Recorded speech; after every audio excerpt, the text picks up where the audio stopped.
দেশ স্বাধীন হয়েছে। তো দেশ স্বাধীন হয়েছে, আলহামদুলিল্লাহ, ভালো কথা। দেশ স্বাধীনতার দরকার আছে, মানুষের বাক স্বাধীনতার দরকার আছে, মানুষ নিরাপত্তার সাথে জমিনের উপর চলার এই স্বাধীনতা বাংলাদেশের প্রতিটা নাগরিকের এটা অধিকার। কি বলেন? আর কোন মানুষের ব্যক্তি স্বাধীনতাকে খর্ব করার অধিকার পৃথিবীর কোন মানুষের নাই, এবার সে যেই হোক। তো এই আওয়াজ যখন শুনি, যখন দেখি, তো ভালোই লাগে, সাথে সাথে আফসোস আর শেষ থাকে না। তো দেশ নতুন করে স্বাধীন করেছেন, এই দেশ আমরা সভ্য স্বাধীন করেছি, কিন্তু সভ্য জাতি এখনো হতে পারি না। যেভাবে দেশের সম্পদ নষ্ট হচ্ছে, দেশ স্বাধীন করেছেন, ভালো কথা, ওয়েলকাম জানাই আপনাদেরকে, কিন্তু দেশের সম্পদ নষ্ট করা এটা কোনো মানুষের কাজ হতে পারে না। আমি পবিত্র কোরআনুল কারীমের এই যে সূরাতুন নাসরটা পড়েছি, এই নাসরটা আজকের জুমায় পড়ার প্রেক্ষাপট কি কারণে পড়লাম, তো আলোচ্য বিষয় থাকবে জুলুমের ক্ষতি এবং জালেমের শেষ পরিণতি কি। জুলুমের ক্ষতিগুলো কি, জুলুমের ক্ষতি এবং জালেমের পরিণতি কি, তার আগে অতি উৎসাহী মানুষ যারা দেশ স্বাধীন করে ফেলেছেন, তাই বলে মানুষের জানের ক্ষতি হচ্ছে, মালের ক্ষতি হচ্ছে, নিরাপত্তা হানি হচ্ছে, তাহলে স্বাধীনতা করেছেন ভালো কথা, কিন্তু মানুষের জান মাল যে ক্ষতি হচ্ছে, এই কোন বিজয়? এটাকে বিজয় বলা চলে না। এটা নিঃসংকোচে, এটা সন্ত্রাসী, নিঃসংকোচে এটা জুলুম, নিঃসংকোচে এটা ডাকাতি, এটা অন্যায়, এটা অপরাধ। প্রতিটা বাংলাদেশের প্রতিটা জনগণ এ ব্যাপারে রুখে দাঁড়াইতে হবে ইনশাআল্লাহ। আমি যদি মুসলমান হয়ে থাকি, আমি কারো জানের ক্ষতি করব না, আমি কারো মালের ক্ষতি করব না, আমি কারো সম্মান হানি করতে মুসলমান পারে না। রাসূল মক্কা বিজয় করেছেন, জানের দুশমন যারা, এদেরকে রাসূল সাধারণ ক্ষমার ঘোষণা করে দিয়েছেন, কিন্তু মক্কায় যে সমস্ত সাহাবীরা নির্যাতিত হয়েছে, তারা আসার পর, মক্কায় ফিরে আসার পর ওই যে রাগ আর ক্ষোভ, ওটা এখন কি ঝাড়া শুরু হয়ে গেছে। অনেকে বলতে পারেন, হুজুর আপনি তো নরম নরম কথা বলেন, আপনি তো আর জুলুমের শিকার হন নাই, আমরা তো বাড়িতে থাকতে পারি নাই, রাত্রে 12টা বাজে পুলিশ আমাদের ঘরের মধ্যে হানা দিয়েছে, আমাদের নিরাপত্তা নষ্ট হয়েছে, আমরা, আমাদের বাক স্বাধীনতা ছিল না, অনেক বড় বড় ক্ষতি সাধন আমরা করেছি, তার জিদের কারণে আমরা এই ধরনের ক্ষতি পোষণ করতেছি না। রে ভাই, আপনাদের হুজুরও এমন কঠিন জুলুমের শিকার হয়েছে। 5 মে শাপলা চত্বর, আমার পিছনে রাবার বুলেট প্রায় 100-র উপরে লেগেছে, আমার পিঠে এখনো ওই রাবার বুলেটের আঘাতগুলো আছে। ওই ওখানকার মানুষই তো আমি। তো জুলুম আর নির্যাতনের শিকার হইলে যে আপনি মানুষের জান এবং মালের ক্ষতি করবেন, ইসলাম তো এটা আপনাকে শিখায়। তো যে সমস্ত সাহাবায়ে কেরাম কঠিন বিপদের মধ্যে ওই যে জুলুমের শিকার হয়েছে, তারা ওই যে যারা জুলুম করেছে এদের উপর চড়াও হয়েছে। আল্লাহর রাসূল যখন সাধারণ ক্ষমার ঘোষণা করে দিলেন, আল্লাহর রাসূলের আদেশের উপর সাহাবায়ে কেরাম হাত তো ওঠানোর দূরের কথা, সবার জবানও বন্ধ করে দিয়েছে। সুবহানাল্লাহ, তাই তো তারা সাহাবী। রাসূল যখন সাধারণ ক্ষমার ঘোষণা করে দিয়েছেন, সাহাবায়ে কেরাম অত্যাচার করা তো দূরের কথা, জবানও কি করে দিয়েছে? বন্ধ করে দিয়েছে, যে সবর করে নিলাম, আল্লাহ তাআলার কাছে প্রতিদান পাবো। তবে রাসূল কিছু কাজ করেছেন। খানায়ে কাবার ভিতরে অনেকগুলো মূর্তি ছিল, ওই মূর্তিগুলো ভেঙে দিয়েছে, কারণ মূর্তি পূজা ইসলাম এটাকে সমর্থন করে না, সম্পূর্ণ এটা শিরক। তো আমাদের এক আলেম বলেছিলেন যে বাংলাদেশের মধ্যে যত মূর্তি রয়েছে সমস্ত মূর্তিগুলোকে গুড়িয়ে দাও। কোন মূর্তির দাসত্ব আর সম্মান মুসলমান দিতে পারে না। মূর্তির কাছে সম্মান দেওয়া, মূর্তিকে আদব দেখানো, মূর্তির সামনে মাথা ঝুঁকানো, এটা কোনো মর্যাদা নয়, এটা সম্মানহানি, এটা সম্পূর্ণ শিরক আর বেদাত। তখন কিছু মানুষ এর বিরোধিতা করেছে। আজকে দেখলাম যে বঙ্গবন্ধু উনি স্বাধীনতার পিছনে তার ভূমিকাকেও অস্বীকার করতে পারবেন। উনি এমন একজন নেতা ছিলেন, ওনার ভাষণে হাজার হাজার মানুষ যুদ্ধের ময়দানে ঝাঁপিয়ে পড়েছে। কিন্তু যখন মূর্তি বানানোর হিড়িক পড়ে গেল, আজকে আমাদের চোখের সামনে দেখা যায় ওই মূর্তির, বঙ্গবন্ধুর মূর্তির মধ্যে জুতার মালা পরানো হয়েছে। এতে করে বঙ্গবন্ধুর মর্যাদা বেড়েছে না কমেছে? অবশ্যই কমেছে। মূর্তি থাকাতেই তো জুতার মালা দেওয়া হলো। কি বলেন ভাই? মূর্তির উপরে দাঁড়িয়ে যখন মূর্তির উপর ইন্ডিয়ার এক নিউজ দেখলাম, তো ওই সাংবাদিক বলে মূর্তি বিসর্জন দেওয়া, কলকাতার ভাষায় যে বঙ্গবন্ধুর মাথায় মূর্তি বিসর্জন দিয়েছে। তো কতটা নির্লজ্জ জাতি আমরা! তো মূর্তিও বানাইলাম সব জায়গায় সম্মান দেওয়ার জন্য, কিন্তু ওই সম্মান কি আর থাকলো না মাটির সাথে ধুলাই মিশে গেল? মানুষ ঘাড়ে ধরে নামাইছে, মূর্তিকে অপমান করতেছে।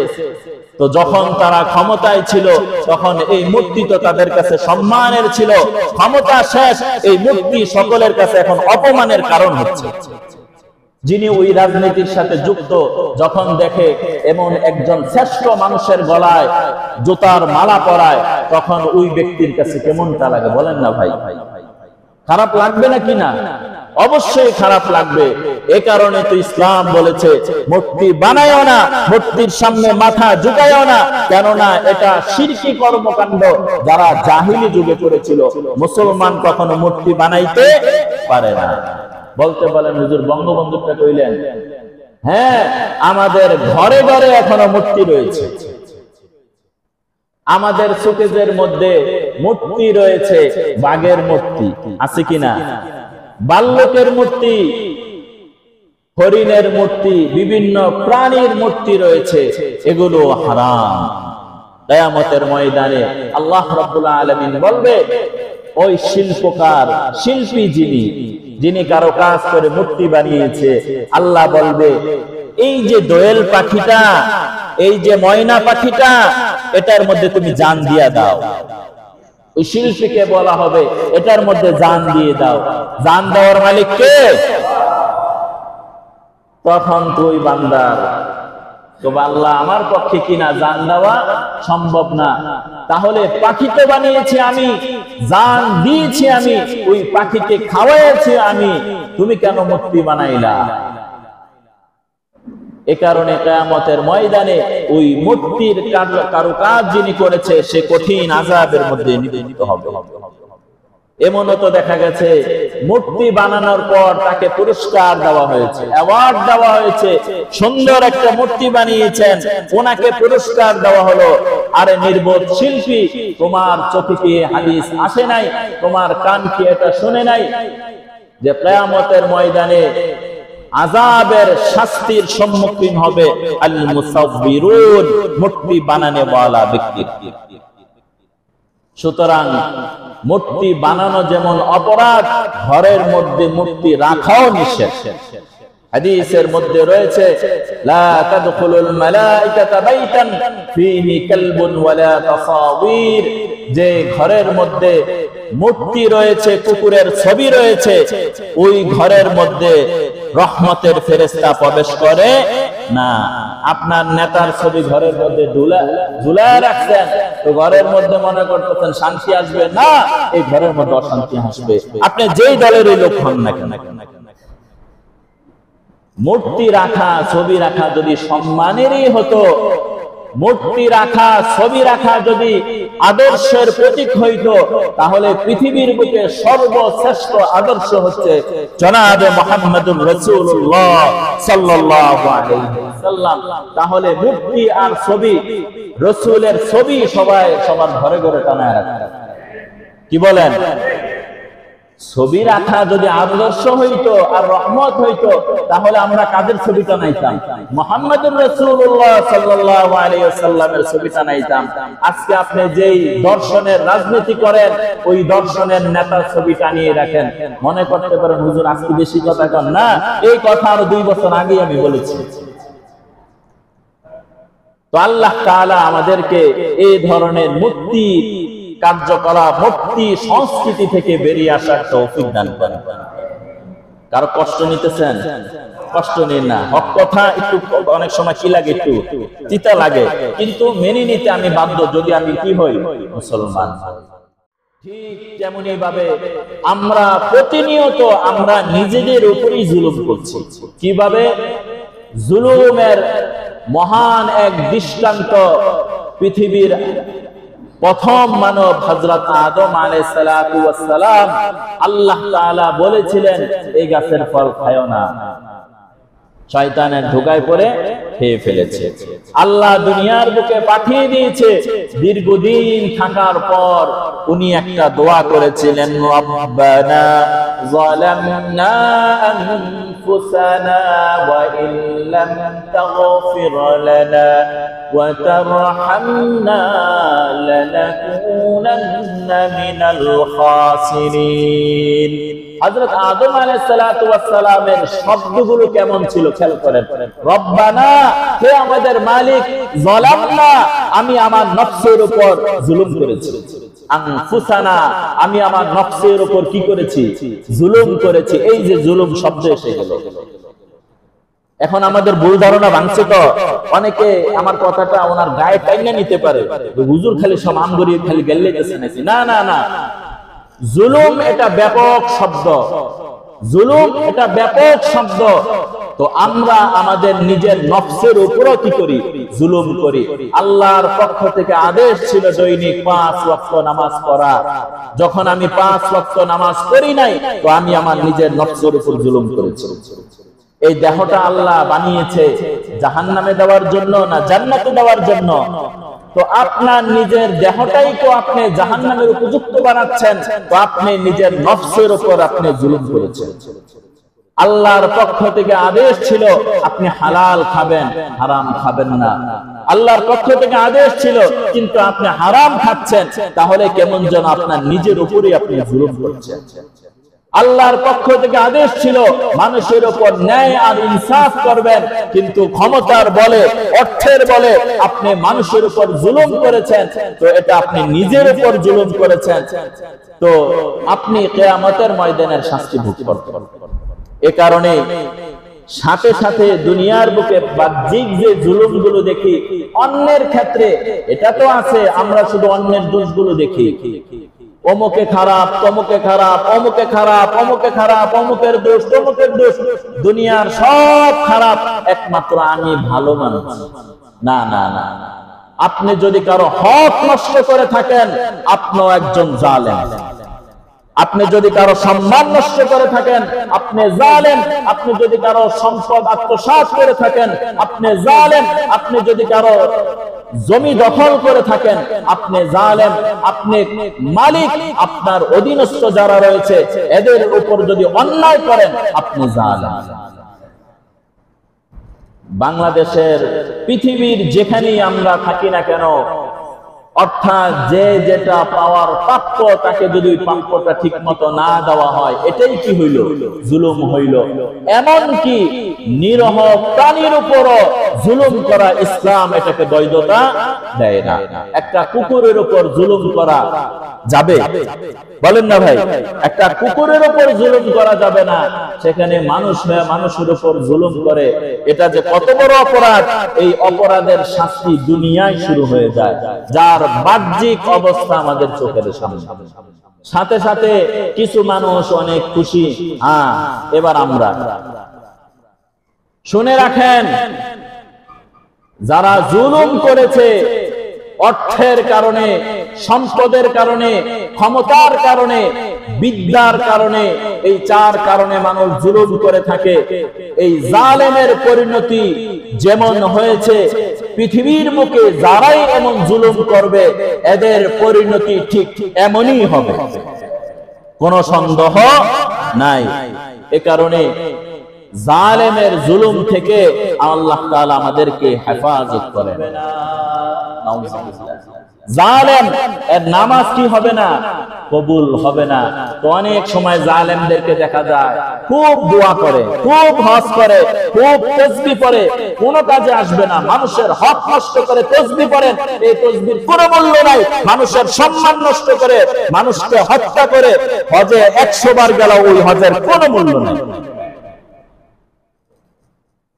সুতরাং যেই হন না কেন আপনি, জুলুম করা ইসলাম এটা বৈধতা দেয় না। জালেম থেকে, জালেমের জুলুম থেকে আল্লাহ তাআলা আমাদেরকে হেফাজত করেন। শুধুই কি ক্ষমতাধর, ক্ষমতা যাদের হাতে তারাই জুলুম করে না। আপনার ঘরে 2 জন রয়েছে, আপনার 2 জন সন্তান, একটা ছেলে একটা মেয়ে, আপনি ছেলেকে বেশি আদর করেন, মেয়েকে একটু কম আদর করেন, তো আপনি মেয়ের উপর জুলুম করেছেন। আপনার ঘরের মধ্যে 2 ভাই রয়েছে, আপনি বড় ভাই, আপনি এক ভাইয়ের উপর একটু অনুগ্রহ বেশি করেন, আরেকজনের উপর কম করেন, তো আপনি জুলুম করেছেন। 3 ভাই, ছোট ভাই মারা গেছে, তার সমস্ত ধন সম্পদ বড় ভাইয়ের হাতে এসে গেছে, মনে করলেন ক্ষমতা তো আমার কাছে, বাচ্চা পোলাপেন কি বুঝবে, তার সম্পত্তি সব খায়া দিলেন। আপনি জালেম, আপনি জুলুম করেছেন। হাদিসের মধ্যে রয়েছে, কোন ব্যক্তি যদি শিবরাতুন ওয়াহিদা, 1 বিঘত জুলুম করে কারো সম্পদ নিয়ে যায়, আল্লাহ রাব্বুল আলামিন কিয়ামতের ময়দানে 7 তবক জমিন তার গলার উপর ঝুলাইয়া দিবেন। 1 বিঘত সম্পদ, কয় বিঘত ভাই? 1 বিঘত সম্পদ যদি আপনি অন্যায়ভাবে নিয়ে যান, কিয়ামতের ময়দানে 7 আসমান 7 জমিন তবক আপনার ঘরের উপর ঝুলাইয়া দিবে। নিতে পারবেন ভাই? আল্লাহ তাআলা আমাদের এই ধরনের জুলুম থেকে হেফাজত করেন। আল্লাহর রাসূল সাল্লাল্লাহু আলাইহি ওয়াসাল্লাম এবার যারা জুলুম করবে এদের পরিণতি তো অনেক খারাপ, ইতিহাস এগুলো সাক্ষী। কারণ পৃথিবীর বুকে সবচেয়ে বড় যেটা জুলুম করেছে সেটা হচ্ছে আপনার আদম আলাইহিস সালাতু ওয়াস সালামের ছেলে, নাম কি যেন? কাবিল। কাবিল প্রথম হত্যাকাণ্ড তিনি করেছে। ওনার পরিণতি কি? উনি যে ভাইকে কবর দিবে সেটাই ভুলে গেছে, ভাইকে যে কিভাবে কবর দিতে হয় এটাই ভুলে গেছে। তখন আল্লাহ তাআলা দেখিয়েছে যে একটা কাক অন্য একটা কাককে হত্যা করে কবর দিয়েছে। তখন ওই কাবিল আফসোস করে বলল যে একটা কাকের মধ্যে যে বুদ্ধি আছে সে বুদ্ধি আমার মধ্যে নাই, হায় আমার আফসোস। কাবিল সে আফসোস করছে, আজকে আমাদের বুদ্ধিজীবী যারা রয়েছে, ক্ষমতাধর যারা রয়েছে, রাজনীতিবিদ যারা রয়েছে, এরা কি জানে না যে মানুষের অর্থ আত্মসাৎ করা এটা জুলুম, মানুষকে অন্যায়ভাবে নির্যাতন করা এটা জুলুম, মানুষের সম্মান হানি করা এটা জুলুম? এই শিক্ষিত সমাজকে এটা জানে না। জানার পরও যারা এই ধরনের কর্মকাণ্ড করে তাদের পরিণাম ফেরাউন আর হারুন আর হামানের মতো। ইতিহাস এগুলো সাক্ষী। ফেরাউন বলেছিল যে এই নদী নালা কি আমার ক্ষমতা বলে চলে না? ফেরাউন কি বলেছিল জানেন? কোরআনে আছে যে এই নদী আর সাগর আমার কথাই কি চলে না? তখন জনগণ বলেছিল হ্যাঁ আপনার কথাই তো চলে, কারণ জনগণ তো তার গোলাম। এই কথা বলেছিল। পরিণাম কি? ফেরাউন তার দল বল সহকারে ওই নদীর মধ্যে ডুবে মারা গেছে। যে নদীর খোদা সে দাবি করেছে ওই নদীর মধ্যে তার ডুবে কি মরতে হয়েছে। এ কারণে জালেমের যেই জুলুম করবে তার পরিণতি অত্যন্ত খারাপ, এটা দুনিয়ার বুকে তার দৃষ্টান্ত রয়েছে। এবার হাদিস শুনেন, আল্লাহ রাসূল সাল্লাল্লাহু আলাইহি ওয়াসাল্লাম বলেন, ইত্তাকু দাওয়াতাল মাজলুম ওয়া ইন কানা কাফিরান ফাইন্নাহু লাইসা দুনা হিজাবান। মুসনাদে আহমদের 12577 নম্বর হাদিস। আল্লাহ রাসূল বলেন, ইত্তাকু দাওয়াতাল মাজলুম, মাজলুমের বদদুয়া থেকে বেঁচে থাকো। ওয়া ইন কানা কাফিরান, যদিও সে কাফের হয়। খুব খেয়াল করেন, ইত্তাকুল, আল্লাহ রাসূল বলেন ইত্তাকু দাওয়াতাল মাজলুম, মাজলুমের বদদুয়া থেকে বাঁচো। ওয়া ইন কানা কাফিরান, যদিও সে কি হয়? কাফের হয়। কেননা লাইসা দুনহা হিজাবুন, কেননা মাজলুম যখন নির্যাতিত হয় তখন তার এবং আল্লাহর মাঝে কোনো পর্দা থাকে না, সরাসরি বদদুয়া আল্লাহর কাছে পৌঁছে যায়।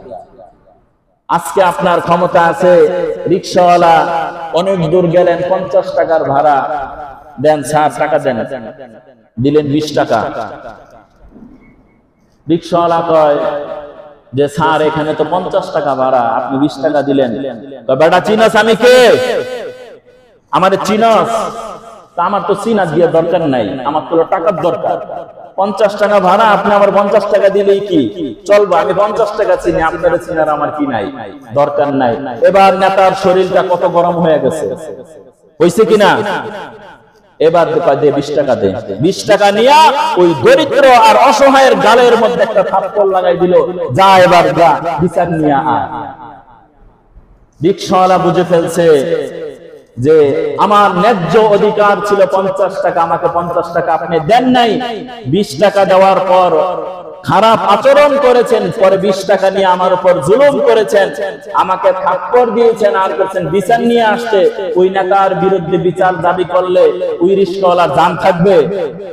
রিকশাওয়ালা বুঝে ফেলছে যে আমার টাকার প্রয়োজন নাই, ব্রেকটা ঘুরাইয়া পেট্রোল মারে আর ওই মালিকের কাছে সে বদদুয়া করে দেয়, আল্লাহ আমার উপর যিনি জুলুম করেছে আমি পারি নাই, তুমি এর সাক্ষী থাকো, তুমি তার বিচার করে দাও। আজকে দেখা যাবে ওই যারা এই উপরস্থ যারা রয়েছে এরাই আশেপাশের মানুষের মাধ্যমে নির্যাতিত হয়ে যায়। এটা দুনিয়ার বাহ্যিক অবস্থা আমাদের চোখের সামনে। বুঝে আসছে ভাই? এ কারণে একটু আগে হাদিস বলেছি, কাফেরের বদদুয়া থেকে বেঁচে থাকো। সেখানে মুসলমানের বদদুয়া যদি আপনি নেন, আপনার রক্ষা আছে? রক্ষা নাই। আর যদি আলেম ওলামার বদদুয়া নেন, তাইলে যে আপনার কি অবস্থা আল্লাহ কি ভালো জানে। এ কারণে সরকার যিনি হবে, আমরা দোয়া করি আল্লাহ যেন ইনসাফদার ন্যায় পরায়ণ একজন সরকার এই জমিনের উপর আল্লাহ প্রতিষ্ঠিত করে দেন। সকলে বলে আমিন। দুর্নীতিবাদ, স্বার্থবাদ এ ধরনের সরকার বাংলাদেশের মানুষ চায় না। কি বলেন? এ ধরনের মানুষ আমরা চাই না। যারা দীর্ঘ সময় লুটপাট করে, একদল লুটপাট করে খেয়ে গেল, আবার আরেক দল বললো আইসা আমরা দেখামো, আরেক দল আইসা তারাও লুটপাট করলো, এরাও বললো জনগণ আমাদের সাথে, পরে যারা আসবে তারাও বলবে জনগণ আমাদের সাথে। মাঝখানে ওই পাড়া পুতার ঘষাঘষি মরিচের দশা শেষ, জনগণের অবস্থা 12টা বাজে দেব, বাজারের অবস্থা আবারও আগুন ধরবে। কি বলেন? সাধারণ মানুষ ক্ষতিগ্রস্ত হয়ে যাবে। এ কারণে প্রতিটা মানুষের উপর জিম্মাদারি। 1 নাম্বার কথা হচ্ছে আমি নিজের উপর জুলুম করব না। বুঝে আসছে ভাই? আমি নিজের উপর কি করব না? জুলুম করব না। আজকের আলোচনা এই প্রতিজ্ঞাগুলো হোক। 1 নাম্বার, আমি নিজের উপর কখনো জুলুম করব না। 2 নাম্বার, আমার অধীনস্থদের উপর আমি কখনো জুলুম করব না। আর 3 নাম্বার, আপনি যদি দায়িত্বশীল হন, যে ক্ষেত্রে যেখানে দায়িত্বশীল হন, কখনো আপনার হক আর ইনসাফের কথাগুলো আপনি বলবেন। যদি হক আর ইনসাফের কথাগুলো আপনি না বলেন, তাহলে আল্লাহর দরবারে আপনি আসামি হয়ে যাবেন। কোরআনের মধ্যে রয়েছে কুনতুম খায়রা উম্মাতিন উখরিজাত লিন-নাস তা'মুরুনা বিল মা'রুফ ওয়া তানহাউনা আনিল মুনকার। এটা সূরাতু আলে ইমরানের 110 নম্বর আয়াত। আমরা শুধু মানুষকে সৎ কাজের আদেশ করি, এটা মজা, মাইন নাই। অসৎ কাজে যখন নিষেধ করবেন, তখনই তো বাধা আসবে, তখনই তো জুলুম আসবে, তখনই নির্যাতন আসবে।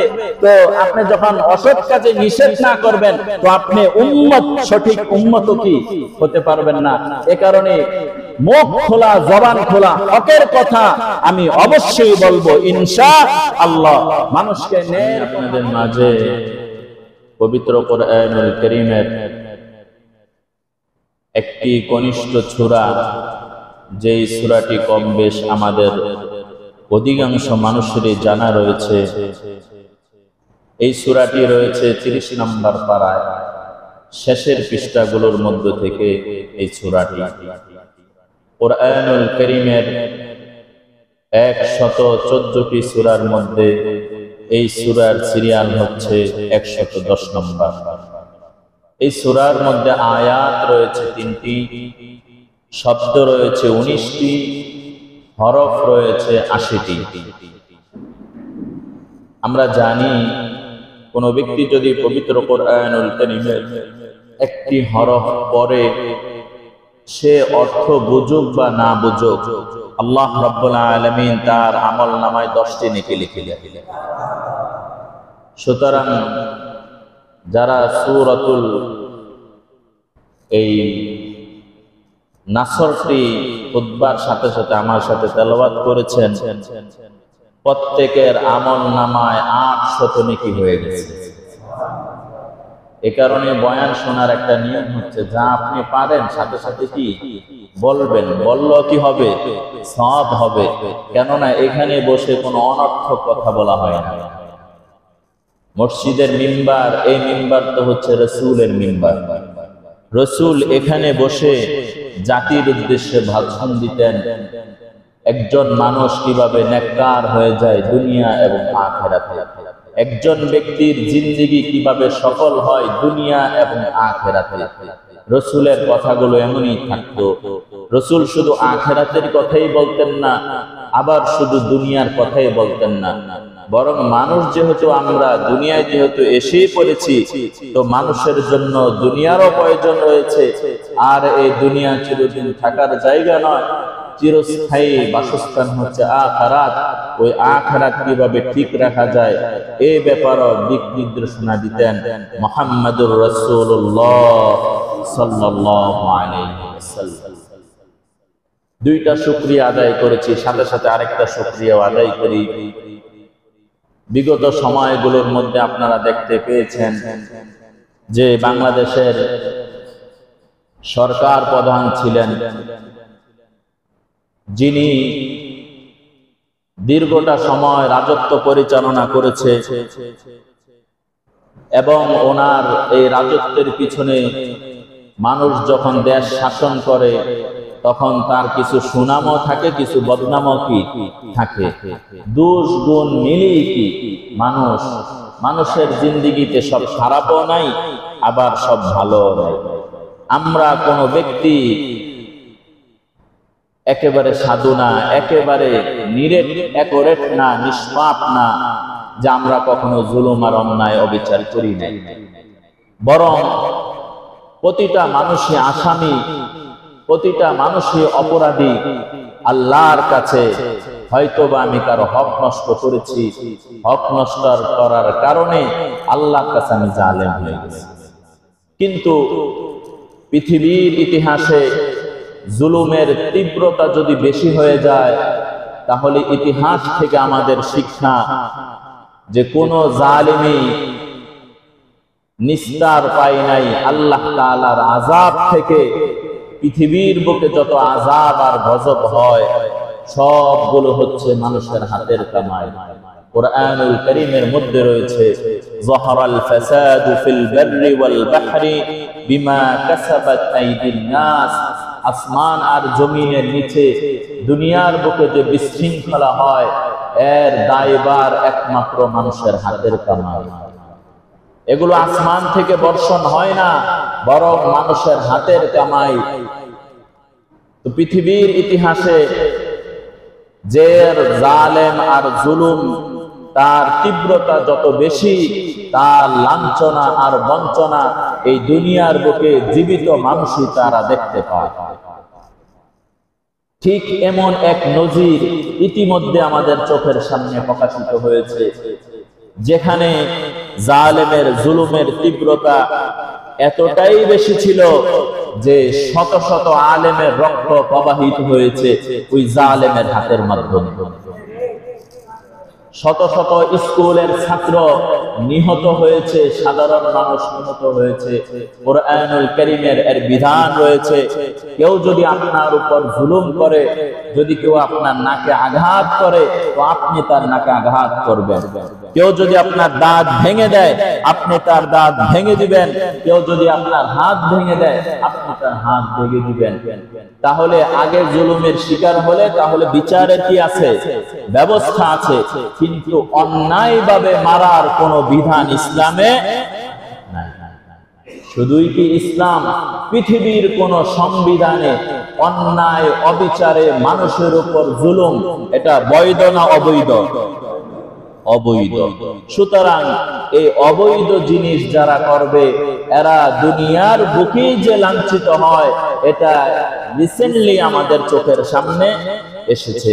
তো আল্লাহ তাআলা আমাদেরকে মহা বিপদ থেকে উদ্ধার করেছেন, সকলে বলি আলহামদুলিল্লাহ। অনেকে আমরা বলি দেশ স্বাধীন হয়েছে, দেশ স্বাধীন হয়েছে। ৭১ মুক্তিযোদ্ধারা দেশকে রক্ষা করার জন্য, দেশের মাটিকে রক্ষা করার জন্য, দেশের সীমানাকে রক্ষা করার জন্য ৩০ লক্ষ শহীদ হয়েছে। তো এখন আবার আলোচনায় আসতেছে দেশ স্বাধীন হয়েছে। তো দেশ স্বাধীন হয়েছে, আলহামদুলিল্লাহ, ভালো কথা। দেশ স্বাধীনতার দরকার আছে, মানুষের বাক স্বাধীনতার দরকার আছে, মানুষ নিরাপত্তার সাথে জমিনের উপর চলার এই স্বাধীনতা বাংলাদেশের প্রতিটা নাগরিকের এটা অধিকার। কি বলেন?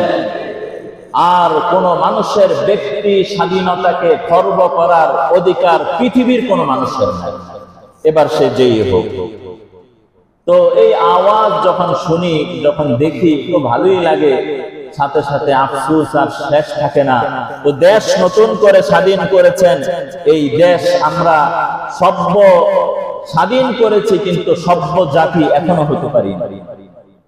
যেভাবে দেশের সম্পদ নষ্ট হচ্ছে, দেশ স্বাধীন করেছেন, ভালো কথা, ওয়েলকাম জানাই আপনাদেরকে, কিন্তু দেশের সম্পদ নষ্ট করা এটা কোনো মানুষের কাজ হতে পারে না। আমি পবিত্র কোরআনুল কারীমের এই যে সূরাতুন নাসরটা পড়েছি, এই নাসরটা আজকের জুমায় পড়ার প্রেক্ষাপট কি কারণে পড়লাম, তো আলোচ্য বিষয় থাকবে জুলুমের ক্ষতি এবং জালেমের শেষ পরিণতি কি।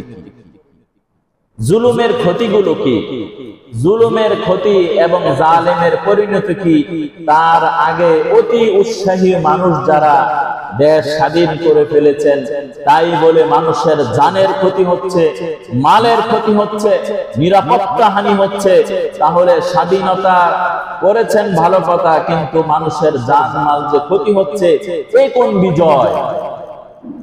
এটাকে বিজয় বলা চলে না। এটা নিঃসংকোচে, এটা সন্ত্রাসী, নিঃসংকোচে এটা জুলুম, নিঃসংকোচে এটা ডাকাতি, এটা অন্যায়, এটা অপরাধ। প্রতিটা বাংলাদেশের প্রতিটা জনগণ এ ব্যাপারে রুখে দাঁড়াইতে হবে ইনশাআল্লাহ। আমি যদি মুসলমান হয়ে থাকি, আমি কারো জানের ক্ষতি করব না, আমি কারো মালের ক্ষতি করব না, আমি কারো সম্মান হানি করতে মুসলমান পারে না। তো এই যে সূরাতুন নাসর, এটা কোরআনুল কারীমের যতগুলো সূরা নাজিল হয়েছে, এর মধ্য থেকে পূর্ণাঙ্গ সূরা রাসূলের কাছে সর্বশেষ এই সূরাটাই নাজিল হয়েছে।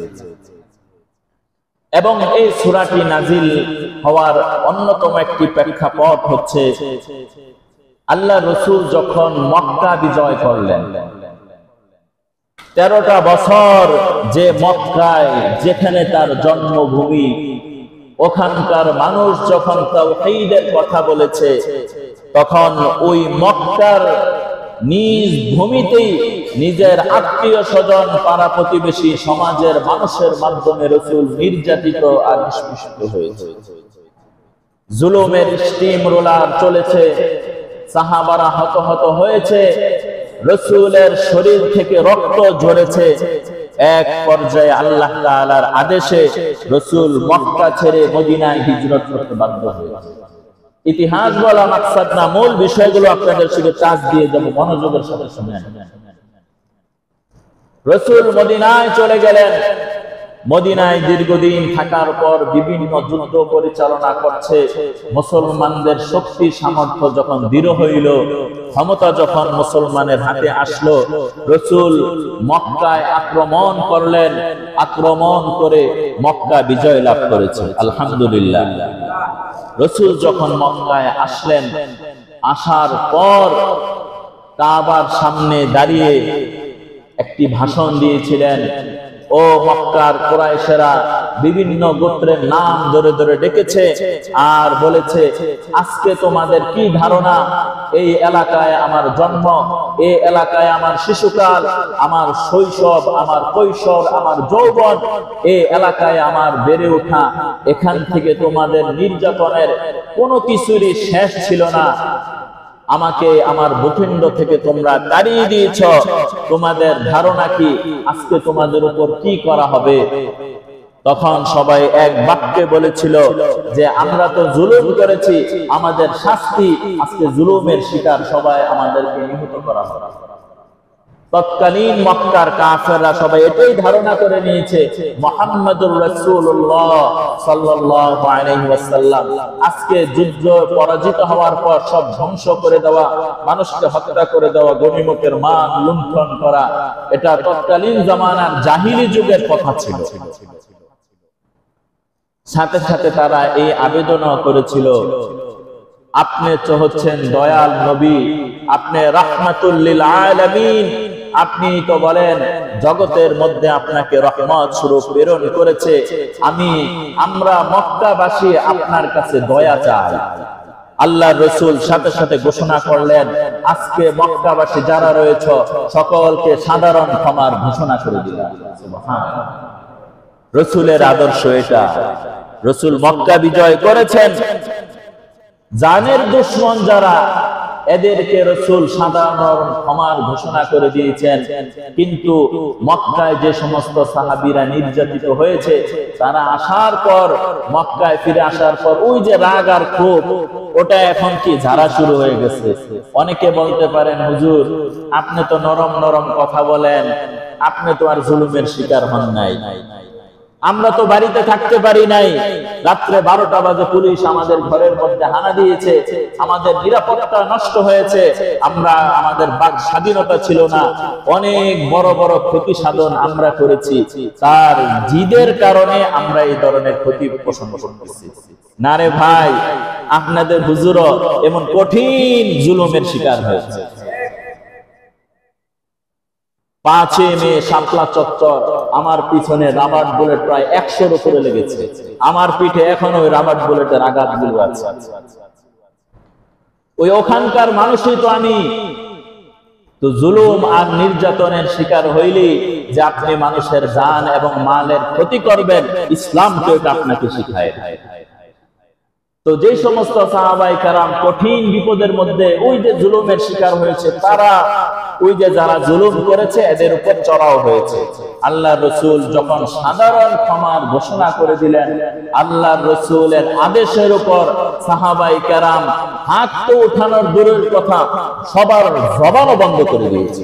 সুবহানাল্লাহ, তাই তো তারা সাহাবী। রাসূল যখন সাধারণ ক্ষমার ঘোষণা করে দিয়েছেন, সাহাবায়ে কেরাম অত্যাচার করা তো দূরের কথা, জবানও কি করে দিয়েছে, বন্ধ করে দিয়েছে, যে সবর করে নিলাম, আল্লাহ তাআলার কাছে প্রতিদান পাবো। তবে রাসূল কিছু কাজ করেছেন। খানায়ে কাবার ভিতরে অনেকগুলো মূর্তি ছিল, ওই মূর্তিগুলো ভেঙে দিয়েছে। কারণ মূর্তি পূজা ইসলাম এটাকে সমর্থন করে না, সম্পূর্ণ এটা শিরক। তো আমাদের এক আলেম বলেছিলেন যে বাংলাদেশের মধ্যে যত মূর্তি রয়েছে সমস্ত মূর্তিগুলোকে গুড়িয়ে দাও। কোন মূর্তির দাসত্ব আর সম্মান মুসলমান দিতে পারে না। মূর্তির কাছে সম্মান দেওয়া, মূর্তিকে আদব দেখানো, মূর্তির সামনে মাথা ঝুঁকানো, এটা কোনো মর্যাদা নয়, এটা সম্মানহানি, এটা সম্পূর্ণ শিরক আর বেদাত। তখন কিছু মানুষ এর বিরোধিতা করেছে। আজকে দেখলাম যে বঙ্গবন্ধু, উনি স্বাধীনতার পিছনে তার ভূমিকাকেও অস্বীকার করতে পারবেন। উনি এমন একজন নেতা ছিলেন, ওনার ভাষণে হাজার হাজার মানুষ যুদ্ধের ময়দানে ঝাঁপিয়ে পড়েছে। কিন্তু যখন মূর্তি বানানোর হিড়িক পড়ে গেল, আজকে আমাদের চোখের সামনে দেখা যায় ওই মূর্তির, বঙ্গবন্ধুর মূর্তির মধ্যে জুতার মালা পরানো হয়েছে। এতে করে বঙ্গবন্ধুর মর্যাদা বেড়েছে না কমেছে? অবশ্যই কমেছে। মূর্তি থাকাতেই তো জুতার মালা দেওয়া হলো, কি বলেন ভাই? মূর্তির উপরে দাঁড়িয়ে যখন মূর্তির উপর ইন্ডিয়ার এক নিউজ দেখলাম, তো ওই সাংবাদিক বলে মূর্ত বিসর্জন দেওয়া, কলকাতার ভাষায় যে বঙ্গবন্ধুর মাথায় মূর্ত বিসর্জন দিয়েছে। কতটা নির্লজ্জ জাতি আমরা! তো মূর্তিও বানাইলাম সব জায়গায় সম্মান দেওয়ার জন্য, কিন্তু ওই সম্মান কি আর থাকলো না মাটির সাথে ধুলাই মিশে গেল? মানুষ ঘাড়ে ধরে নামাইছে, মূর্তিকে অপমান করতেছে। তো যখন তারা ক্ষমতায় ছিল তখন এই মূর্তি তো তাদের কাছে সম্মানের ছিল, ক্ষমতা শেষ, এই মূর্তি সকলের কাছে এখন অপমানের কারণ হচ্ছে। যিনি ওই রাজনীতির সাথে যুক্ত যখন দেখে এমন একজন শ্রেষ্ঠ মানুষের গলায় জুতার মালা পরায়, তখন ওই ব্যক্তির কাছে কেমনটা লাগে বলেন না ভাই? খারাপ লাগবে নাকি না? অবশ্যই খারাপ লাগবে। এ কারণে তো ইসলাম বলেছে মূর্তি বানায়ও না, মূর্তির সামনে মাথা ঝুঁকায়ও না, কেননা এটা শিরকি কর্মকাণ্ড যারা জাহিলি যুগে করেছিল। মুসলমান কখনো মূর্তি বানাইতে পারে না। বলতে বলেন হুজুর বঙ্গবন্ধুটা কইলেন, হ্যাঁ, আমাদের ঘরে ঘরে এখনো মূর্তি রয়েছে। আমাদের শোকেজের মধ্যে মূর্তি রয়েছে, বাঘের মূর্তি আছে কিনা, বাল্যকের মূর্তি, হরিণের মূর্তি, বিভিন্ন প্রাণীর মূর্তি রয়েছে। এগুলো হারাম। কিয়ামতের ময়দানে আল্লাহ রাব্বুল আলামিন বলবে, ওই শিল্পকার, শিল্পী যিনি কারো কাজ করে মূর্তি বানিয়েছে, আল্লাহ বলবে, এই যে দোয়েল পাখিটা, এই যে ময়না পাখিটা, এটার মধ্যে তুমি জান দিয়ে দাও। ওই শিল্পীকে বলা হবে এটার মধ্যে জান দিয়ে দাও। জান দেওয়ার মালিক কে? তখন তুই বান্দার তবে আল্লাহ আমার পক্ষে কিনা জান দেওয়া সম্ভব না। তাহলে পাখি তো বানিয়েছি আমি, জান দিয়েছি আমি, ওই পাখিকে খাওয়াইছি আমি, তুমি কেন মূর্তি বানাইলা? এ কারণে কিয়ামতের ময়দানে ওই মূর্তির কারুকাজ যিনি করেছে সে কঠিন আযাবের মধ্যে নিপতিত হবে। এমনও তো দেখা গেছে মূর্তি বানানোর পর তাকে পুরস্কার দেওয়া হয়েছে, অ্যাওয়ার্ড দেওয়া হয়েছে, সুন্দর একটা মূর্তি বানিয়েছেন, ওনাকে পুরস্কার দেওয়া হলো। আরে নির্বোধ শিল্পী, তোমার চোখে কি হাদিস আসে নাই? তোমার কান কি এটা শুনে নাই যে কিয়ামতের ময়দানে আযাবের শাস্তির সম্মুখীন হবে আল মুসাব্বিরুন, মূর্তি বানানোওয়ালা ব্যক্তি। সুতরাং মূর্তি বানানো যেমন অপরাধ, ঘরের মধ্যে মূর্তি রাখাও নিষেধ। হাদিসের মধ্যে রয়েছে, লা তাদখুলুল মালাইকাতু বাইতান ফীহি কালবুন ওয়ালা তাসাওয়ির, যে ঘরের মধ্যে মূর্তি রয়েছে, কুকুরের ছবি রয়েছে, ওই ঘরের মধ্যে রহমতের ফেরেশতা প্রবেশ করে না। আপনার নেতার ছবি ঘরের মধ্যে ঝুলায় রাখছেন, তো ঘরের মধ্যে মনে করতেছেন শান্তি আসবে না, এই ঘরের মধ্যে অশান্তি আসবে, আপনি যেই দলেরই লোক হন না কেন। মূর্তি রাখা, ছবি রাখা যদি সম্মানেরই হতো, মূর্তি রাখা, ছবি রাখা যদি আদর্শের প্রতীক হইতো, তাহলে পৃথিবীর বুকে সর্বশ্রেষ্ঠ আদর্শ হচ্ছে জনাবে মুহাম্মদুর রাসূলুল্লাহ সাল্লাল্লাহু আলাইহি ওয়াসাল্লাম। তাহলে মূর্তি আর ছবি, রাসূলের ছবি সবার ঘরে ঘরে টানায় রাখা। কি বলেন? ছবি রাখা যদি আদর্শ হইতো আর রহমত হইতো, তাহলে আমরা কাদের ছবি টানাইতাম? মুহাম্মদুর রাসূলুল্লাহ সাল্লাল্লাহু আলাইহি ওয়াসাল্লামের ছবি টানাইতাম। আজকে আপনি যেই দর্শনের রাজনীতি করেন, ওই দর্শনের নেতার ছবি টানিয়ে রাখেন। মনে করতে পারেন হুজুর আজকে বেশি কথা কন না, এই কথা আরো 2 বছর আগেই আমি বলেছি। তো আল্লাহ তাআলা আমাদেরকে এই ধরনের মূর্তি কার্যকলাপ, মূর্তি সংস্কৃতি থেকে বেরিয়ে আসার তৌফিক দান করেন। কারো কষ্ট নিতেছেন? কষ্ট নিন না। হক কথা একটু অনেক সময় কি লাগে, একটু তিতা লাগে, কিন্তু মেনে নিতে আমি বাধ্য, যদি আমি কি হই, মুসলমান। বলতেছিলাম বিজয়ের পর আল্লাহ রাসূলের করণীয় কি ছিল? বিজয়ের পর আল্লাহ রাসূল নামাজ পড়েছেন। বিজয়ের পর আল্লাহ রাসূল কি করেছেন? নামাজ পড়েছেন। এটা রাসূলের আদর্শ। আর যারা এই ধরনের কর্মকাণ্ডের সাথে লিপ্ত, যে বাংলাদেশ আমরা স্বাধীন করেছি, বাংলাদেশ স্বাধীন করে গণভবনে আগুন দেয়, এরা কখনো মুসলমান হতে পারে না। জাতীয় সংসদ ভবন নষ্ট করে, সচিবালয় নষ্ট করে, এগুলো তো কোনো সরকারের নয়, সরকারের বাপ দাদার সম্পত্তি নয়, এগুলো দেশের সম্পদ। দেশের সম্পদ রক্ষা করা প্রতিটা নাগরিকের জিম্মাদারি। কি বলেন? এগুলো কি সরকারের? আজকে কয়েকদিন পরে যদি আরেকজন সরকার আসে, ওনার কি সংসদ ভবনের প্রয়োজন রয়েছে না? তাহলে বাংলাদেশের থানায় থানায় আগুন দেওয়া হচ্ছে। আপনি কইবেন যে হুজুর আপনি এমন খেপলেনকে না, যে হুজুর থানার লোক তো আমাকে ধরে নিয়েছে, আপনারা তো নেই নাই, আপনার তো একটু দয়া লাগতেছে, আমাকে তো নিয়ে থানায় নিয়ে রিমান্ডে দিছে, পিটাইছে 3 ঘন্টা লাগায়। আছে কিনা? এরকম জুলুমের শিকার হয়েছে না মানুষ? নিরপরাধ মানুষকে থানায় নিয়ে টর্চারিং করা হয়েছে, রিমান্ডে দেওয়া হয়েছে, মানুষকে হয়রানি করা হয়েছে। হ্যাঁ, এটার জন্য বিচার আছে। আইন নিজের হাতে তুলে নেওয়া, এটা ইসলাম সমর্থন করে না। আজকে বাংলাদেশের প্রতিটা থানার মধ্যে আগুন দেওয়া হচ্ছে। পুলিশ প্রশাসনকে আমাদের প্রয়োজন আছে না? তো যখন পরবর্তীতে এমন আমাদের নিরাপত্তা বাহিনী যখন প্রয়োজন হবে, তখন এই থানাগুলোরও তো প্রয়োজন আছে। তো থানা নষ্ট করে দেওয়া, এটা কি রাষ্ট্রীয় সম্পদ নষ্ট করা, দেশের সম্পদ নষ্ট করা? তবে কিছু কিছু সুসংবাদও আছে। গণভবনে অনেকে দেখলাম প্রধানমন্ত্রীর শাড়ি নিয়ে গেছে, মাছ নিয়ে গেছে, ফ্রিজ থেকে খাবার, প্রধানমন্ত্রীর খাবার নিয়ে গেছে। অনেকে মনে করে এগুলো গনিমতের মাল। এগুলো গনিমতের মাল না, এগুলো নেওয়া জায়েজ হবে না। এটা রাষ্ট্রের সম্পদ। রাষ্ট্রের সম্পদ নষ্ট করা কোনো ব্যক্তির এখতিয়ার নাই। তবে কিছু মানুষকে দেখেছি ওখানে সেজদায় পড়ে গেছে, শুকরিয়া স্বরূপ কি করেছে? সেজদা দিয়েছে, নামাজ পড়েছে, ঠিক আছে, ধন্যবাদ। কিন্তু রাষ্ট্রীয় সম্পদ নষ্ট করার অধিকার কোন নাগরিকের নাই। 2 নাম্বার হচ্ছে রাসূল আকরাম সাল্লাল্লাহু আলাইহি ওয়াসাল্লাম বলেছেন, ইদা জাআ নাসরুল্লাহি ওয়াল ফাত, যখন আল্লাহর পক্ষ থেকে সাহায্য আসবে, তখন তোমাদের বিজয় লাভ হবে। তো আল্লাহর পক্ষ থেকে সাহায্য এসেছে, বিজয় লাভ হয়েছে। এখন করণীয় কি?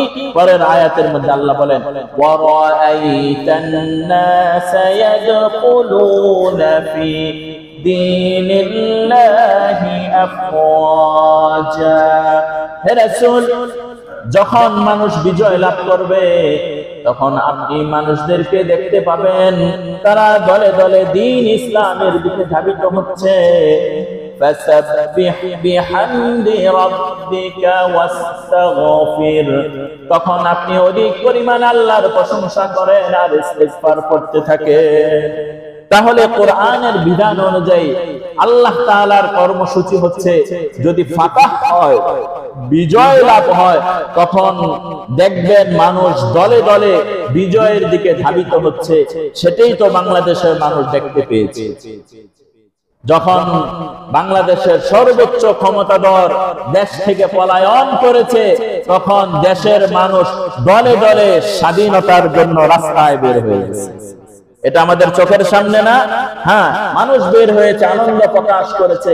কিন্তু আনন্দ প্রকাশ করার সাথে সাথে মানুষের জবানে থাকা উচিত ছিল, মানুষ আলহামদুলিল্লাহ বলবে। মানুষের জবানে এটা থাকবে যে মানুষ বলবে আস্তাগফিরুল্লাহ, আল্লাহ আপনার কাছে ক্ষমা চাই। নেক্সটে এমন কোন জালেম সরকার যেন আমাদের এই জমিনের বুকে না আসে, মুসলমানের এই দোয়া করা দরকার। শুকরিয়া স্বরূপ নামাজ পড়বেন। তো মনে করতে পারেন সবাই কি খারাপ কাজ করছে? ভাই না না, সবাই তো লুণ্ঠন করে নাই, সবাই এই খারাপ কাজে লিপ্ত হয় নাই।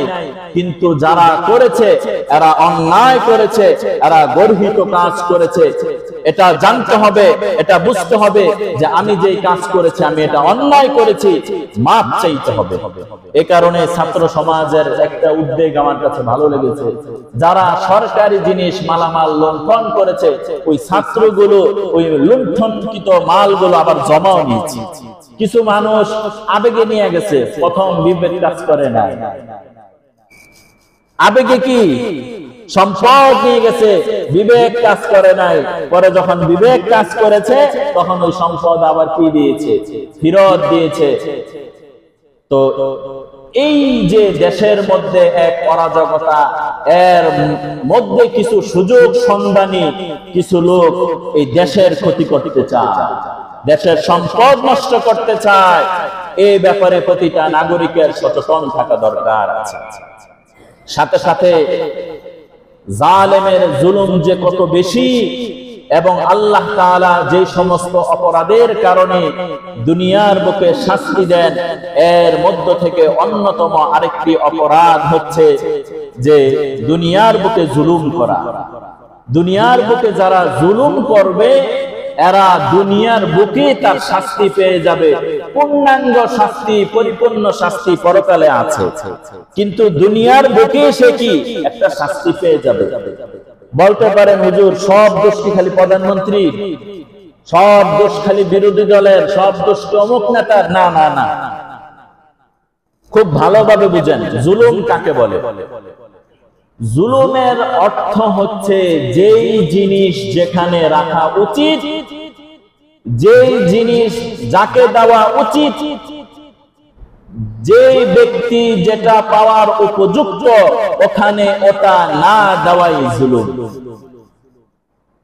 যদি সহজে বলি, একজন সম্মানিত ব্যক্তি, তাকে সম্মান দেওয়া, এটা ইনসাফ। এটা কি ইনসাফ। আর একজন সম্মানিত ব্যক্তিকে অসম্মানিত করা, এটা জুলুম। এটা কি? এটা জুলুম। ঠিক তেমনি ভাবে আমরা প্রতিনিয়ত আমরা নিজেদের উপরই জুলুম করছি। কিভাবে? জুলুমের মহান এক দৃষ্টান্ত পৃথিবীর প্রথম মানব হযরত আদম আলাইহিস সালাতু ওয়াস সালাম, আল্লাহ তাআলা বলেছিলেন এই গাছের ফল খায়ও না, শয়তানের ধোঁকায় পড়ে খেয়ে ফেলেছে। আল্লাহ দুনিয়ার বুকে পাঠিয়ে দিয়েছে। দীর্ঘদিন থাকার পর উনি একটা দোয়া করেছিলেন, রব্বানা যালামনা আনফুসানা ওয়া ইল্লাম তাগফির লানা ওয়া তারহামনা লানাকুনান্না মিনাল খাসিরিন। হযরত আদম আলাইহিস সালাতু ওয়াস সালামের শব্দগুলো কেমন ছিল খেয়াল করেন। রব্বানা, হে আমাদের মালিক, যালামনা, আমি আমার নফসের উপর জুলুম করেছি। আনফুসানা, আমি আমার নফসের উপর কি করেছি? জুলুম করেছি। এই যে জুলুম শব্দ এসে গেল। এখন আমাদের ভুল ধারণা ভাঙছে তো, অনেকে আমার কথাটা ওনার গায়ে টাইনা নিতে পারে, হুজুর খালি সব আমগরিয়ে খালি গেল্লাইতেছে নাকি। না না না, জুলুম এটা ব্যাপক শব্দ। জুলুম এটা ব্যাপক শব্দ। তো আমরা আমাদের নিজের নফসের উপরও কি করি? জুলুম করি। আল্লাহর পক্ষ থেকে আদেশ ছিল দৈনিক 5 ওয়াক্ত নামাজ পড়া। যখন আমি 5 ওয়াক্ত নামাজ পড়ি নাই, তো আমি আমার নিজের নফসের উপর জুলুম করেছি। এই দেহটা আল্লাহ বানিয়েছে জাহান্নামে দেওয়ার জন্য না জান্নাতে দেওয়ার জন্য? তো আপনার নিজের দেহটাই তো আপনি জাহান্নামের উপযুক্ত বানাচ্ছেন, তো আপনি নিজের নফসের উপর আপনি জুলুম করেছেন। আল্লাহর পক্ষ থেকে আদেশ ছিল আপনি হালাল খাবেন, হারাম খাবেন না। আল্লাহর পক্ষ থেকে আদেশ ছিল, কিন্তু আপনি হারাম খাচ্ছেন, তাহলে কেমন যেন আপনার নিজের উপরই আপনি জুলুম করছেন। আল্লাহর পক্ষ থেকে আদেশ ছিল মানুষের উপর ন্যায় আর ইনসাফ করবেন, কিন্তু ক্ষমতার বলে, অর্থের বলে আপনি মানুষের উপর জুলুম করেছেন, তো এটা আপনি নিজের উপর জুলুম করেছেন। তো আপনি কিয়ামতের ময়দানের শাস্তি ভোগ করবেন। এ কারণে সাথে সাথে দুনিয়ার বুকে বাহ্যিক যে জুলুমগুলো দেখি অন্যের ক্ষেত্রে, এটা তো আছে, আমরা শুধু অন্যের দোষগুলো দেখি। অমুকে খারাপ, তমুকে খারাপ, অমুকে খারাপ, অমুকে খারাপ, অমুকের দোষ, তমুকের দোষ, দুনিয়ার সব খারাপ, একমাত্র আমি ভালো মানুষ। না না না, আপনি যদি কারো হক নষ্ট করে থাকেন, আপনিও একজন জালেম। আপনি যদি কারো সম্মান নষ্ট করে থাকেন, আপনি জালেম। আপনি যদি কারো সম্পদ আত্মসাৎ করে থাকেন, আপনি জালেম। আপনি যদি কারো জমি দখল করে থাকেন, আপনি জালেম। আপনি মালিক, আপনার অধীনস্থ যারা রয়েছে এদের উপর যদি অন্যায় করেন, আপনি জালেম। বাংলাদেশের পৃথিবীর যেখানেই আমরা থাকি না কেন, অর্থাৎ যে যেটা পাওয়ার প্রাপ্য, তাকে যদি প্রাপ্যটা ঠিক মতো না দেওয়া হয়, এটাই কি হইল? জুলুম হইল। এমনকি নিরহ প্রাণীর উপরও জুলুম করা ইসলাম এটাকে বৈধতা দেয় না। একটা কুকুরের উপর জুলুম করা যাবে? বলেন না ভাই, একটা কুকুরের উপর জুলুম করা যাবে না। সেখানে মানুষ মানুষের উপর জুলুম করে, এটা যে কত বড় অপরাধ, এই অপরাধের শাস্তি দুনিয়ায় শুরু হয়ে যায়, যার বাহ্যিক অবস্থা আমাদের চোখের সামনে। সাথে সাথে কিছু মানুষ অনেক খুশি, হ্যাঁ এবার আমরা। শুনে রাখেন, যারা জুলুম করেছে অর্থের কারণে, সম্পদের কারণে, ক্ষমতার কারণে, বিদ্যার কারণে, এই চার কারণে মানুষ জুলুম করে থাকে। এই জালেমের পরিণতি যেমন হয়েছে, পৃথিবীর বুকে যারাই এমন জুলুম করবে এদের পরিণতি ঠিক এমনই হবে, কোনো সন্দেহ নাই। এ কারণে জালেমের জুলুম থেকে আল্লাহ তাআলা আমাদেরকে হেফাজত করেন। এবার পবিত্র কুরআনুল কারীমের সূরাতুল মুমিনিনের 52 নম্বর আয়াত আল্লাহ কি বলেন শুনেন। ইয়াউমা লা ইয়ানফাউয যালিমিনা মা'যিরাতুহুম ওয়া লাহুমুল লা'নাতু ওয়া লাহুম সুউদ দার। কিয়ামতের ময়দানে জালেম সেদিন তার কোনো কাজে আসবে না। সেদিন আল্লাহ তাআলার পক্ষ থেকে লানত, আল্লাহ তাআলার পক্ষ থেকে লানত, তার কোনো উপকারী সেদিন থাকবে না। আল্লাহ রাব্বুল আলামিন সূরাতুল মুমিনিনের 18 নম্বর আয়াতে বলেন, মালিল যালিমিনা মিন হামিমিন ওয়ালা শাফী'ইন ইউতা। সেদিন জালেমের কোনো সুপারিশকারী থাকবে না, জালিমের উপর দয়াকারী কেউ থাকবে না, জালিমের জন্য এমন কোন সুপারিশকারী থাকবে না যার সুপারিশ গ্রহণ করা হবে। আল্লাহর রাসূল সাল্লাল্লাহু আলাইহি ওয়াসাল্লাম বুখারী শরীফের 2383 নম্বর হাদিস, আল্লাহর রাসূল বলেন, আয-যুলমু যুলুমাতুন ইয়াউমাল কিয়ামা। জালিমের জুলুম কিয়ামতের দিন অন্ধকার স্বরূপ এসে যাবে। হযরত তালহা ইবনে উবাইদুল্লাহ থেকে বর্ণিত, আল্লাহর রাসূল বলেন, জালেমের নামাজ আল্লাহ তাআলা কবুল করবে না। নাউযুবিল্লাহ। জালেম এর নামাজ কি হবে না? কবুল হবে না। তো অনেক সময় জালেমদেরকে দেখা যায় খুব দোয়া করে, খুব হজ করে, খুব তাসবিহ পড়ে, কোনো কাজে আসবে না। মানুষের হক নষ্ট করে তাসবিহ পড়েন, এই তাসবিহর কোনো মূল্য নাই। মানুষের সম্মান নষ্ট করে, মানুষকে হত্যা করে, হজে 100 বার গেল, ওই হজের কোনো মূল্য নাই। সুতরাং যেই হন না কেন আপনি, জুলুম করা ইসলাম এটা বৈধতা দেয় না। জালেম থেকে, জালেমের জুলুম থেকে আল্লাহ তাআলা আমাদেরকে হেফাজত করেন। শুধুই কি ক্ষমতাধর, ক্ষমতা যাদের হাতে তারাই জুলুম করে না।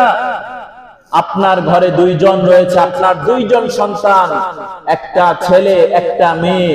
আপনি ছেলেকে বেশি আদর করেন, মেয়েকে একটু কম আদর করেন, তো আপনি মেয়ের উপর জুলুম করেছেন। আপনার ঘরের মধ্যে 2 ভাই রয়েছে, আপনি বড় ভাই, আপনি এক ভাইয়ের উপর একটু অনুগ্রহ বেশি করেন, আরেকজনের উপর কম করেন, তো আপনি জুলুম করেছেন। 3 ভাই, ছোট ভাই মারা গেছে, তার সমস্ত ধন সম্পদ বড় ভাইয়ের হাতে এসে গেছে, মনে করলেন ক্ষমতা তো আমার কাছে, বাচ্চা পোলাপেন কি বুঝবে, তার সম্পত্তি সব খায়া দিলেন। আপনি জালেম, আপনি জুলুম করেছেন। হাদিসের মধ্যে রয়েছে, কোন ব্যক্তি যদি শিবরাতুন ওয়াহিদা, এক বিগত জুলুম করে কারো সম্পদ নিয়ে যায়, আল্লাহ রাব্বুল আলামিন কিয়ামতের ময়দানে 7 তবক জমিন তার গলার উপর ঝুলাইয়া দিবেন। এক বিগত সম্পদ। কয় বিগত ভাই? এক বিগত সম্পদ যদি আপনি অন্যায়ভাবে নিয়ে যান, কিয়ামতের ময়দানে 7 আসমান 7 জমিন তবক আপনার ঘাড়ের উপর ঝুলাইয়া দিবে। নিতে পারবেন ভাই? আল্লাহ তাআলা আমাদের এই ধরনের জুলুম থেকে হেফাজত করেন। আল্লাহ রাসূল সাল্লাল্লাহু আলাইহি ওয়াসাল্লাম এবার যারা জুলুম করবে এদের পরিণতি তো অনেক খারাপ, ইতিহাস এগুলো সাক্ষী। কারণ পৃথিবীর বুকে সবচেয়ে বড় যেটা জুলুম করেছে সেটা হচ্ছে আপনার আদম আলাইহিস সালাতু ওয়াস সালামের ছেলে, নাম কি যেন? কাবিল। প্রথম হত্যাকাণ্ড তিনি করেছে। ওনার পরিণতি কি? উনি যে ভাইকে কবর দিবে সেটাই ভুলে গেছে, ভাইকে যে কিভাবে কবর দিতে হয় এটাই ভুলে গেছে। তখন আল্লাহ তাআলা দেখিয়েছে যে একটা কাক অন্য একটা কাককে হত্যা করে কবর দিয়েছে। তখন ওই কাবিল আফসোস করে বলল যে একটা কাকের মধ্যে যে বুদ্ধি আছে সে বুদ্ধি আমার মধ্যে নাই, হায় আমার আফসোস। কাবিল সে আফসোস করছে, আজকে আমাদের বুদ্ধিজীবী যারা রয়েছে, ক্ষমতাধর যারা রয়েছে, রাজনীতিবিদ যারা রয়েছে, এরা কি জানে না যে মানুষের অর্থ আত্মসাৎ করা এটা জুলুম, মানুষকে অন্যায়ভাবে নির্যাতন করা এটা জুলুম, মানুষের সম্মান হানি করা এটা জুলুম? এই শিক্ষিত সমাজকে এটা জানে না। জানার পরও যারা এই ধরনের কর্মকাণ্ড করে তাদের পরিণাম ফেরাউন আর হারুন আর হামানের মতো। ইতিহাস এগুলো সাক্ষী। ফেরাউন বলেছিল যে এই নদী নালা কি আমার ক্ষমতা বলে চলে না? ফেরাউন কি বলেছিল জানেন? কোরআনে আছে যে এই নদী আর সাগর আমার কথাই কি চলে না?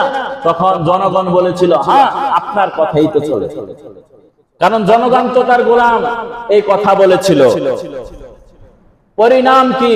ফেরাউন তার দল বল সহকারে ওই নদীর মধ্যে ডুবে মারা গেছে। যে নদীর খোদা সে দাবি করেছে ওই নদীর মধ্যে তার ডুবে কি মরতে হয়েছে। এ কারণে জালেমের যেই জুলুম করবে তার পরিণতি অত্যন্ত খারাপ, এটা দুনিয়ার বুকে তার দৃষ্টান্ত রয়েছে। এবার হাদিস শুনেন, আল্লাহ রাসূল সাল্লাল্লাহু আলাইহি ওয়াসাল্লাম বলেন, ইত্তাকু দাওয়াতাল মাজলুম ওয়া ইন কানা কাফিরান ফাইন্নাহু লাইসা দুনা হিজাবান। মুসনাদে আহমদের 12577 নম্বর হাদিস। আল্লাহ রাসূল বলেন, ইত্তাকু দাওয়াতাল মাজলুম, মাজলুমের বদদুয়া থেকে বেঁচে থাকো। ওয়া ইন কানা কাফিরান, যদিও সে কাফের হয়। খুব খেয়াল করেন, ইত্তাকুল, আল্লাহ রাসূল বলেন ইত্তাকু দাওয়াতাল মাজলুম, মাজলুমের বদদুয়া থেকে বাঁচো। ওয়া ইন কানা কাফিরান, যদিও সে কি হয়? কাফের হয়। কেননা লাইসা দুনাহা হিজাবুন, কেননা মাজলুম যখন নির্যাতিত হয় তখন তার এবং আল্লাহর মাঝে কোনো পর্দা থাকে না, সরাসরি বদদুয়া আল্লাহর কাছে পৌঁছে যায়। আজকে আপনার ক্ষমতা আছে, রিকশাওয়ালা অনেক দূর গেলেন, 50 টাকার ভাড়া দেন, 60 টাকা দেন, দিলেন 20 টাকা। রিকশাওয়ালা কয় যে স্যার এখানে তো 50 টাকা ভাড়া, আপনি 20 টাকা দিলেন। বেটা চিনস আমি কে? আমারে চিনস?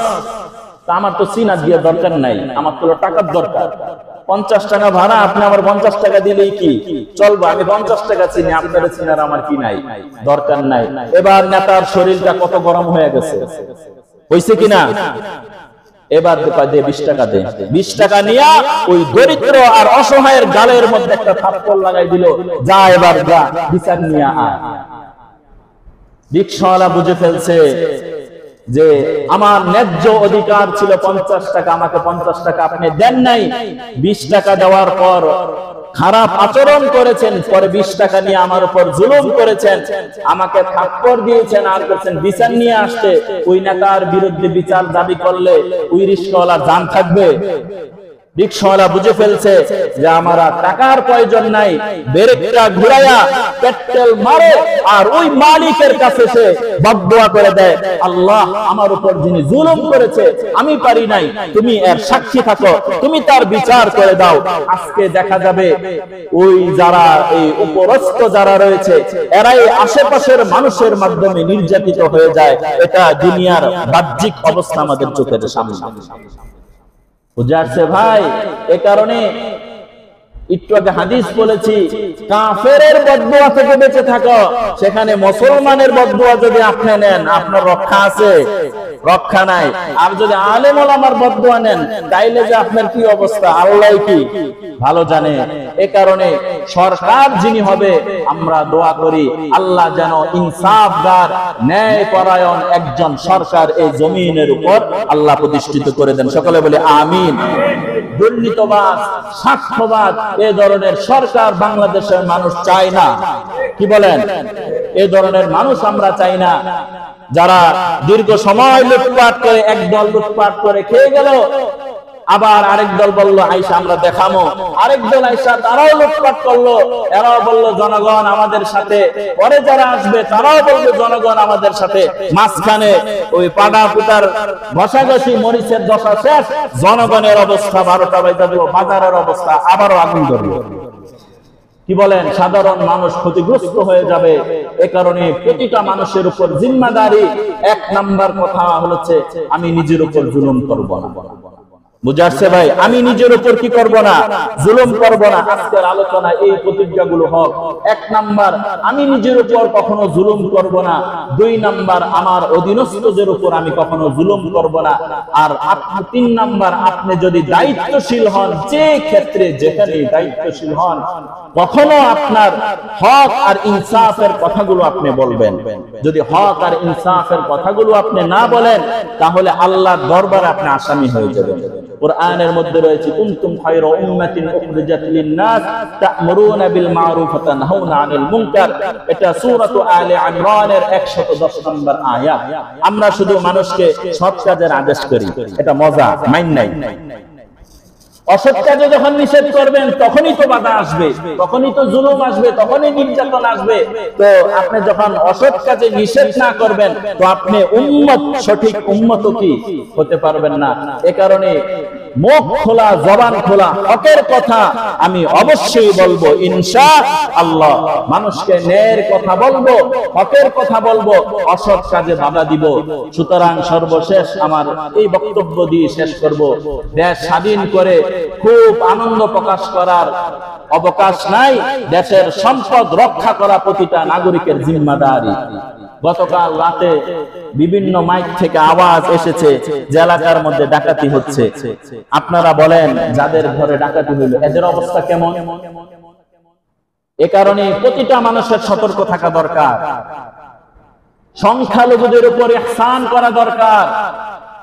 সংখ্যালঘু হিন্দু, খ্রিস্টান, বৌদ্ধ, বাংলাদেশের মধ্যে সংখ্যালঘু, এদের জান এবং মালের নিরাপত্তা দায়িত্ব দেওয়ার সংখ্যাগরিষ্ঠ মুসলমানদের উপর জিম্মাদারি। কোন মুসলমান কোন সংখ্যালঘুদের উপর আক্রমণ আর নির্যাতন করতে পারে না। কিন্তু বাংলাদেশের মধ্যে কিছু উচ্ছৃঙ্খল মানুষ এই সংখ্যালঘুদের উপর নির্যাতন করে বহির্বিশ্বে বাংলাদেশের সুনাম আর অর্জন নষ্ট করতে চায়। এ কারণে প্রতিটা নাগরিক এই ব্যাপারে সতর্ক থাকা। দেশের সম্পদ নষ্ট করা যাবে না। মানুষের, আল্লাহ রাসূল বিদায় হজের ভাষণের সময় বলছেন, মানুষের রক্ত, মানুষের সম্মান, মানুষের ইজ্জত, মানুষের অর্থ সব মুসলমানের জন্য হারাম। সুতরাং দেশ স্বাধীন হয়েছে এই বলে কোন মানুষের সম্পদ নষ্ট করা যাবে না, কোন মানুষের ইজ্জত নষ্ট করা যাবে না। সংখ্যালঘু মানুষের ধর্মীয় উপাসনার মধ্যে কোন হামলা আর নির্যাতন, অগ্নিকাণ্ড এগুলো করা যাবে না। সর্বদা আমরা চৌকান্ন থাকবো, সতর্ক থাকবো। আলহামদুলিল্লাহ, আমি গর্বের সাথে বলি, এই দীর্ঘ 5 বছর কখনো আমার বয়ান আপনারা বেটু দেন নাই, আলহামদুলিল্লাহ। কিন্তু এমন অনেক জায়গায় হয়েছে, এমন অনেক ইমামের রেকর্ড আমাদের কাছে আছে, যখন হকের কথাগুলো বলেছে মিম্বার থেকে তাকে নামিয়ে দেওয়া হচ্ছে, চাকরিচ্যুত করা হয়েছে। আজকে যারা ক্ষমতা দেখাইলো তারা কোথায়? আমি গত জুমায় একটা কোরআনের আয়াত পড়েছি, সূরাতুল আহজাবের 68 নম্বর আয়াত, কিয়ামতের ময়দানে মনে আছে কিনা, বলবে যে ক্বালু রাব্বানা আতানা সাদাতানা ওয়া কুবারানা ফাআদাল্লুনা সাবিলা। কিয়ামতের ময়দানে ব্যক্তিরা বলবে, আল্লাহ, আমাদের নেতাদের কথা শুনেই তো আমি খারাপ কাজ করেছি, নেতাদের কথা শুনেই তো আমি খারাপ কাজ করেছি, আমার অভিভাবকরা আমাদেরকে সঠিক গাইডলাইন করে না, আজকে তাদেরকে দ্বিগুণ শাস্তি দেন। এটা গত জুমায় বলেছি কিনা? গত জুমায় আমি এই আলোচনা করেছি। আজকে এর পরিণাম কতটা যে খারাপ হয়ে গেছে, এক সপ্তাহের মধ্যে পুরা দেশ পরিবর্তন। এ কারণে একটা কথা আছে, নদীর এপার ভাঙে ওপার গড়ে, এই তো নদীর খেলা, সকাল বেলার ধনীরে তুই, ফকির সন্ধ্যা বেলা। সুতরাং ক্ষমতা যদি এসে যায়, ক্ষমতার অপব্যবহার করা যাবে। অর্থ সম্পদের যদি মালিক হয়ে যান, অর্থ সম্পদের অপব্যবহার করা যাবে না। এই ব্যাপারে আমরা সবাই সতর্ক থাকব। আল্লাহ রাব্বুল আলামিন আমাদের সকলকে আমাদের জান এবং মালের হেফাজতকারী হয়ে যান। আল্লাহ তাআলা বাংলাদেশের মধ্যে নিরাপত্তার সাথে, আমন আমানের সাথে থাকার তৌফিক দান করেন। আমিন। ওয়া আখিরু দাওয়ানা আলহামদুলিল্লাহি রাব্বিল আলামিন। যারা সুন্নাত পড়েন তারা